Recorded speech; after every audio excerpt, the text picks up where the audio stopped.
I'm going to introduce Gloria MacIsaac, who's founding member of the Community Research Wellbeing Group, who will be chairing the next session. The floor is yours, Gloria.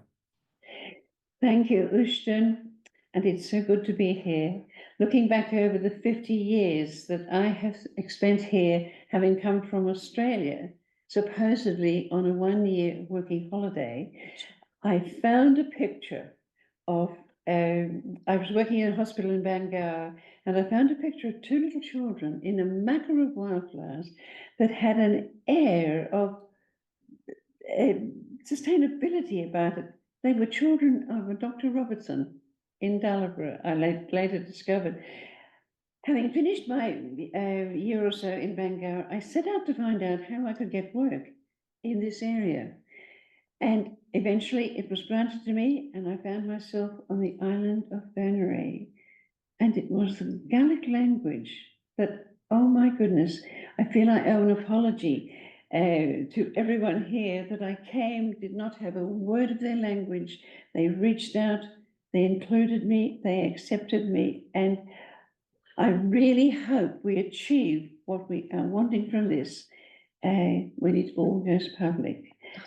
Now, I'd like to introduce you to Fiona MacIsaac, who has been working with the group this year.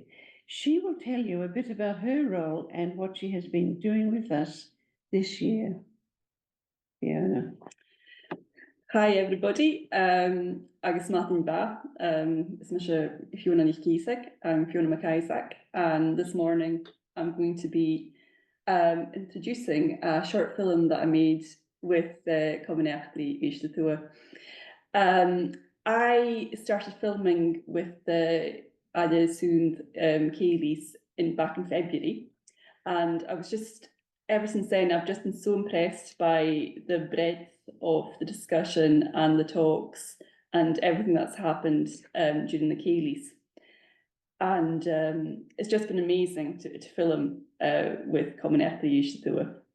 As well as the film, another tangible outcome of the Cafés will be a community collage or a wall hanging.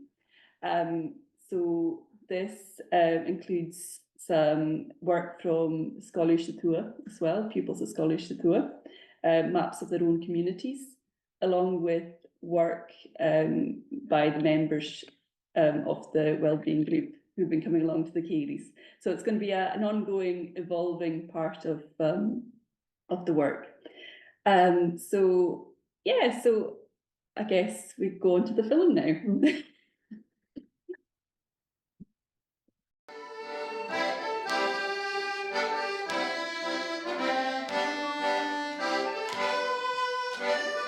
The idea must die that even small, isolated islands communities aren't worth investing in. They are sites of globally significant cultural, economic and ecological resources. They need and deserve adequate investment in their stewardship of these things which matter so much.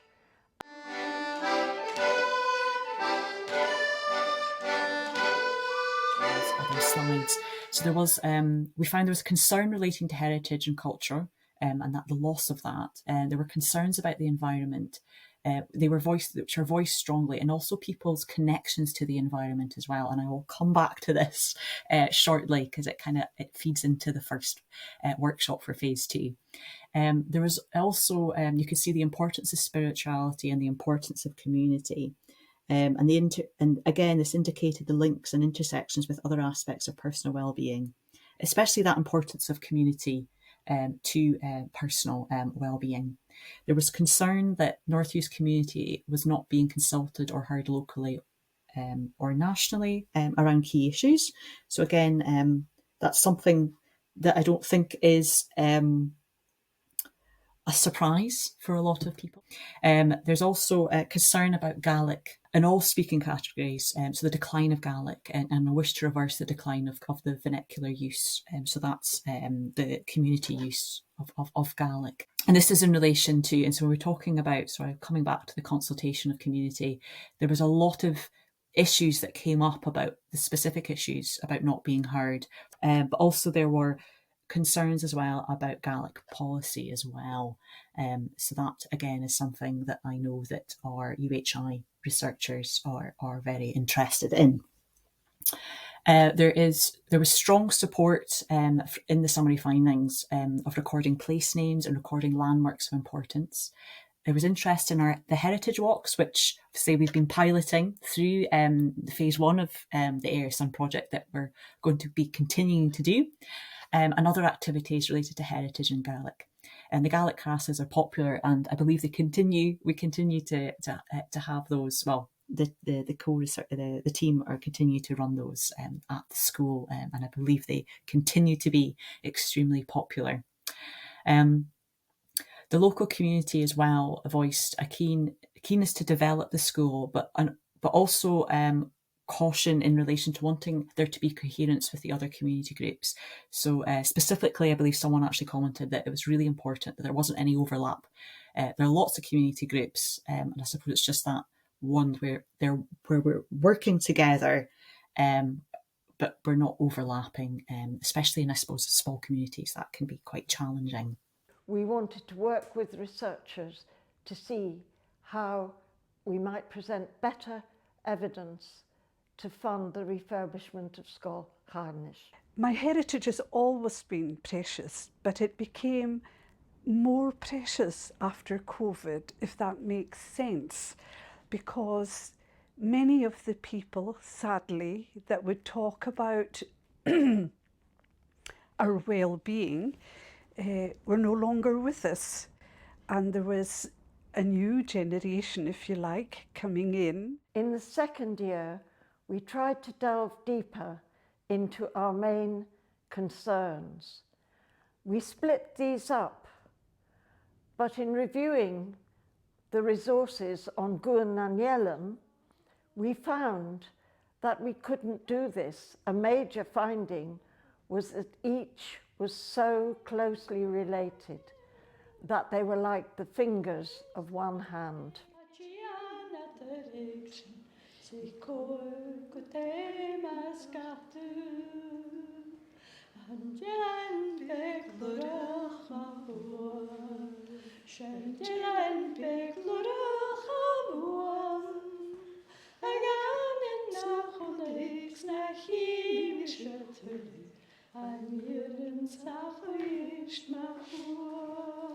I think that it was like strands came from the project, which led us to think about our history, our language, how we treated people who came in to live among us, those who were fluent in Gaelic, those who were keen to uphold Gaelic, those who still wanted to carry on with our traditions, and finding new ways, reaching across to those who had musical skills, those who were very artistic, and the committee that drew all that together over a cup of tea and a bit of banter.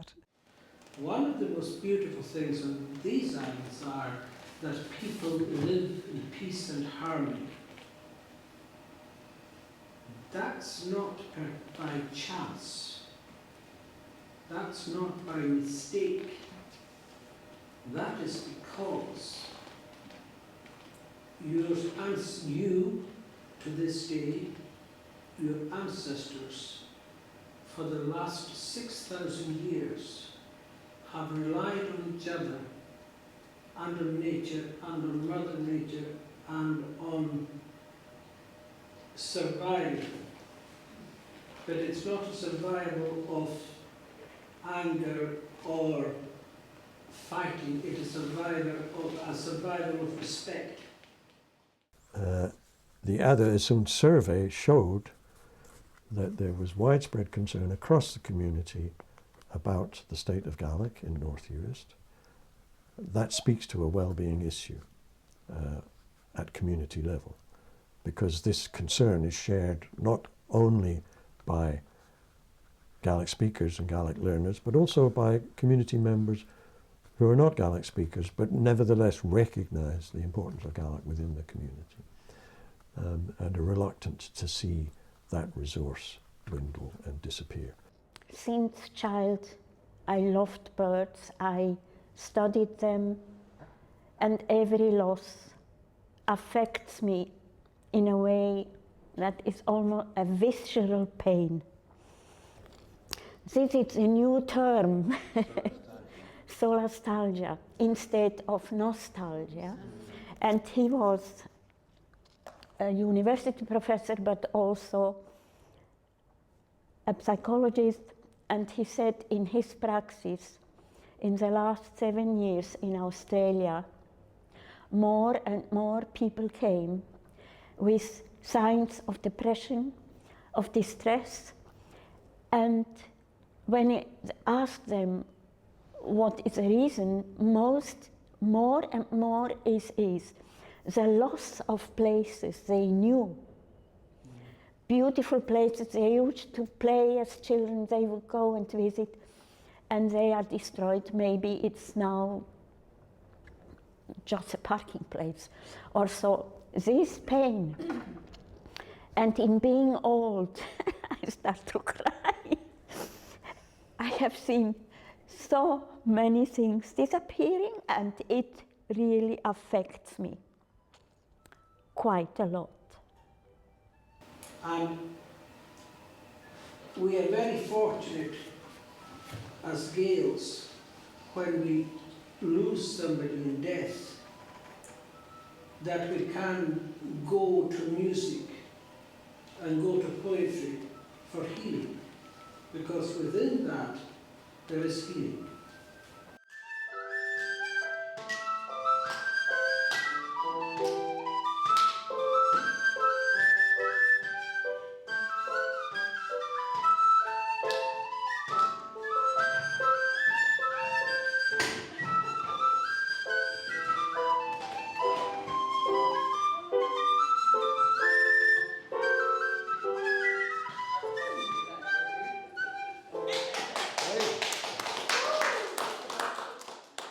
Initially there was just one or two, and it was tentatively very brave and rather foolish people like me would sing, and then to see people coming who were very proficient at playing and composing, and then to hear somebody who perhaps not formally trained in music, but just letting go, and the joy and the happiness in their playing, it was something to behold. And then to hear folk come in and talk about it. You know, do you know this tune? Can you sing this song? And a story would emerge, and a cup of tea, and the camaraderie that was round the group. I think that the music therapy is one that I would really support in carrying forward, I think, because it is just, for me personally, one of the best forms of therapy. Art is for me one way which has helped me. Another way is celebration of what still is every day. So I would say, if you can find every day beauty somewhere and appreciate it, that is a great way to cope with it and keep it. Another way, or another word what comes up with me is the word tenderness. I think we need tenderness towards ourselves in that pain and changes, and towards what we see. So beauty and tenderness, and a way to express. That is really what I want to say. Funders, please could you meet together to look at larger capital funding proposals from small voluntary groups. See together what each of you might fund. We don't have any paid members, and the writing of bids and all the reports and evaluations is a mighty chore for those of us who are foolish enough to spend our voluntary time doing it.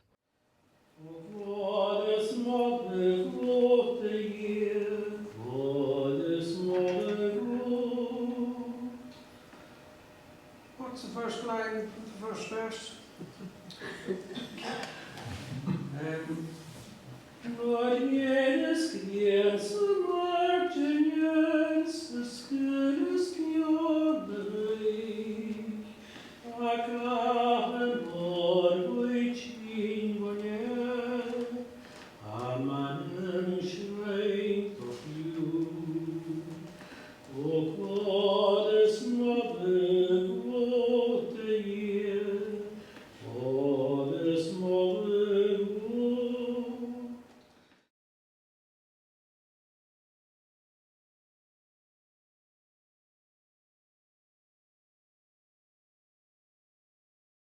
Was truly amazing.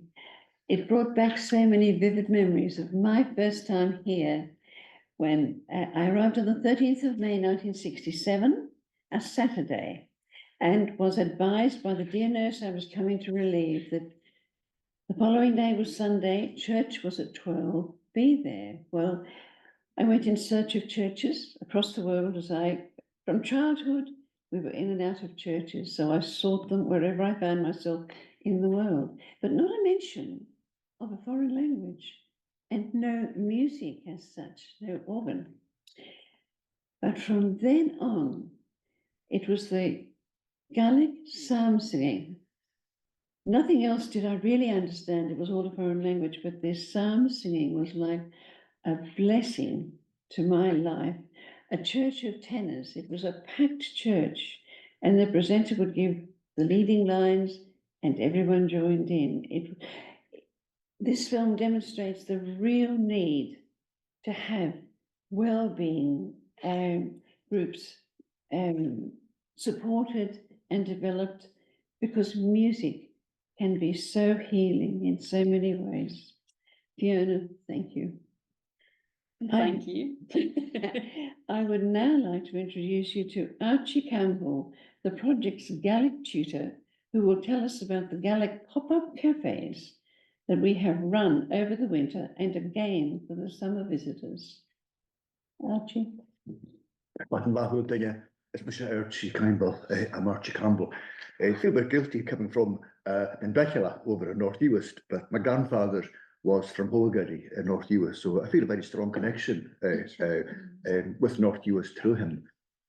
Just say a wee bit about our cafes over the winter. It feels like a long time ago now, but we met on Saturday mornings over February and March to try and to make a sort of social space for the Gaelic. I think for our Gaelic, I think we have to, try and make a space in the public kind of social sphere for Gaelic. And as the name suggests, it was a very informal approach we had, to coming together socially and using our Gaelic together.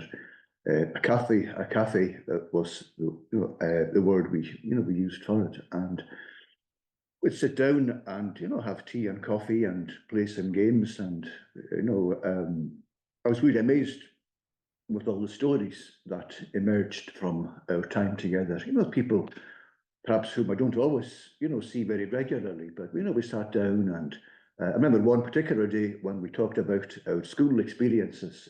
Many of us of a certain generation had lived in school hostels in Stornoway or on the mainland in Inverness or Skye, and it's really good just to share all our stories of our adventures and some of the sort of, I suppose, the kind of harder aspects of living away from home and having to be in at certain times at night, and the food was not always so good in some hostels, though I must say it was good in Stornoway in my time, so I can't say that anyway. But I think what I took from it was just the need to get together informally, you know, and, you know, just to talk to each other. We did offer a short class as well for people who weren't fluent in Gaelic. And I think what was nice was as well that even people who weren't fluent were able to sit down, you know, in the group and just listen to a natural, you know, unforced conversation in Gaelic, you know, with, you know, kind of very fluent speakers present, and able to interject sometimes, you know, with things as well. I think, you know, the kind of people just took their turns and, you know, listened to each other, I think, you know, very, very actively as well. Personally, I found it very, very enjoyable on a Saturday morning just to come out of the house and, you know, meet folk for a couple of hours and then go off and do other things as well. Numbers perhaps were not as many as we'd have wished for various reasons. I think people are very, very busy here. I think we kind of forget how busy people can be. Maybe parents with young families whom we'd you know, try to attract, you know, but with games and activities, you know, for the young ones. I think Saturday is a very, very busy morning for, you know, for people, you know, they've got kids that are going to play sport in the school, or, you know, dancing and drama and piping and so on. But I just think it was a very worthwhile experience and activity, and something I would like to see continuing in, you know, some form or other as we go forward. Of course, it takes someone to pull folk together, you know, to organise things, and but I think its concept is quite simple in a way, that we just get together, sit down with a tea or coffee, and some nice, you know, nice cake always help things along anyway, and, you know, play the Gaelic Scrabble, and these just help to sort of oil the conversation, if you like. You know, they're important to themselves, but just get us chatting and, you know, sharing our time together. So anyway, like I said, in summary, I would say that it was a very positive experience, and I would love to see it continuing in some form.